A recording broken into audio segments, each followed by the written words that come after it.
हो, आहे मी जगातील सगळ्यात निर्लज्ज माणूस आणि मला त्याची अजिबात लाज वाटत नाही. त्या व्यक्तीनं मला सुरुवातीपासून सांगितलेलं माझ्यापासून लांब राहा, माझ्या आयुष्यातून येऊ नको. तरीही मला वाटत होतं की ती व्यक्ती वेळेनुसार बदलत जाईल, तिला माझं मन कळत जाईल. आज ना उद्या ती व्यक्ती माझी होईल, माझ्यासाठी कधी तर ती राजी होईल. असं कधी झालंच नाही.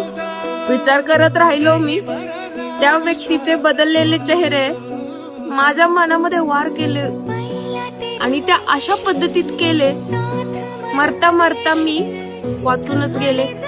काय सांगू आता त्या लोकांना. काही नाही मला कोणाशी काही मतलब. आणि ह्या मतलबी दुनियेमध्ये स्वतःचा मतलब शोधायला सुद्धा आता मला कळायला लागलं. ह्या जगात खरं सांगू का, येड्यासारखं प्रेम करून कुणाला काही भेटत नाही.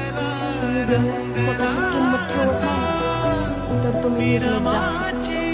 आणि मला तुझ्या बरोबर टाइम घालवलेला त्याच्याविषयी कधी वाईट वाटणार नाही, कारण माझ्या आयुष्यातील सगळ्यात पहिलं प्रेम तूच होतं, तूच आहे आणि तूच राहणार आहे. हा, पण ह्या निर्लज्ज माणसानं कोणा दुसऱ्याशिवाय जगणं शिकले आणि हा निर्लज्ज माणूस आता स्वतःच्याच प्रेमात पडलाय आणि तो इतक्या आनंदामध्ये राहतो, स्वतःसाठी जगतो, थोडासा स्वतःचा विचार करतो आणि आभाळ भरून हसतो.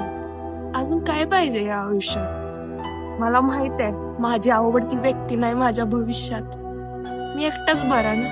एकटा एकांत आता मला एकटा वाटत नाही. तुझ्या विना जग हे माझं पोरकं वाटत नाही. आता मी पण हारलोय माझ्या विचारांना, टाकून दिलेत सगळी हत्यार. जीव का जाईना माझ्या डोक्यातून जाईना तुझा विचार.